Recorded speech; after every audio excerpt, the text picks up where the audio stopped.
बैठ जाता हूँ मिट्टी पे अक्सर, क्योंकि मुझे अपनी औकात अच्छी लगती है। मैंने समंदर से सीखा है जीने का सलीका, चुपचाप से बहना और अपनी मौज में रहना।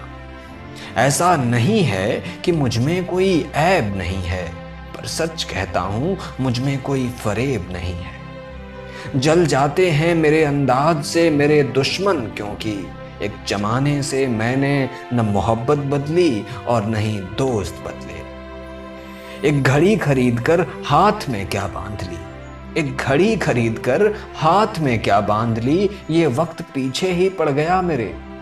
सोचा था घर बनाकर सुकून से बैठूंगा, पर घर की जरूरतों ने मुसाफिर बना डाला।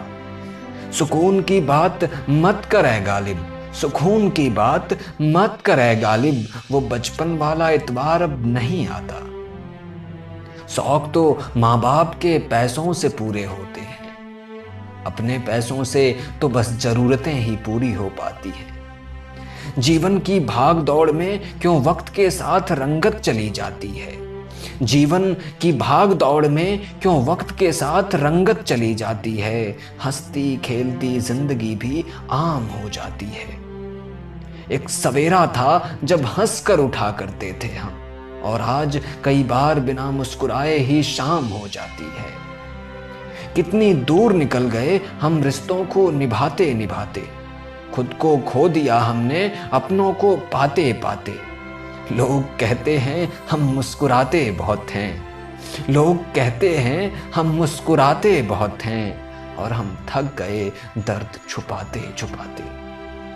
खुश हूं और सबको खुश रखता हूं, लापरवाह हूं फिर भी सबकी परवाह करता हूं।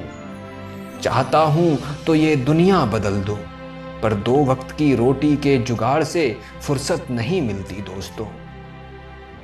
महंगी से महंगी घड़ी पहन कर देख ली, महंगी से महंगी घड़ी पहन कर देख ली, फिर भी ये वक्त मेरे हिसाब से कभी न चला।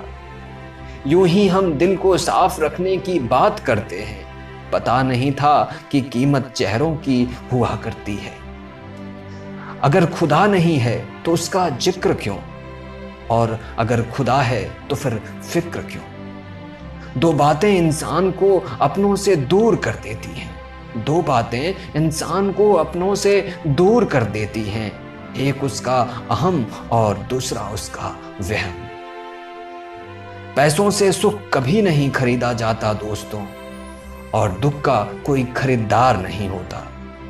मुझे जिंदगी का इतना तजुर्बा तो नहीं, मुझे जिंदगी का इतना तजुर्बा तो नहीं, पर सुना है सादगी में लोग जीने नहीं देते। किसी की गलतियों का हिसाब न कर, खुदा बैठा है तो हिसाब न कर, ईश्वर बैठा है तो हिसाब न कर, ईश्वर बैठा है तो हिसाब न कर। हरिवंश राय जी बच्चन। कभी कभी कवि कुछ ऐसी चीजें लिख देते हैं जिसे आम इंसान अपने जीवन में महसूस तो करता है, पर उसे बयां नहीं कर पाता है। हरिवंश राय बच्चन जी की यह कविता हम सभी की पसंदीदा कविताओं में से एक है, और आशा है मुझे कि मेरी आवाज में आपको यह कविता और भी पसंद आई होगी। आगे भी सुनते रहें और अपनी प्रतिक्रियाएं देते रहें। बहुत बहुत शुक्रिया दोस्तों।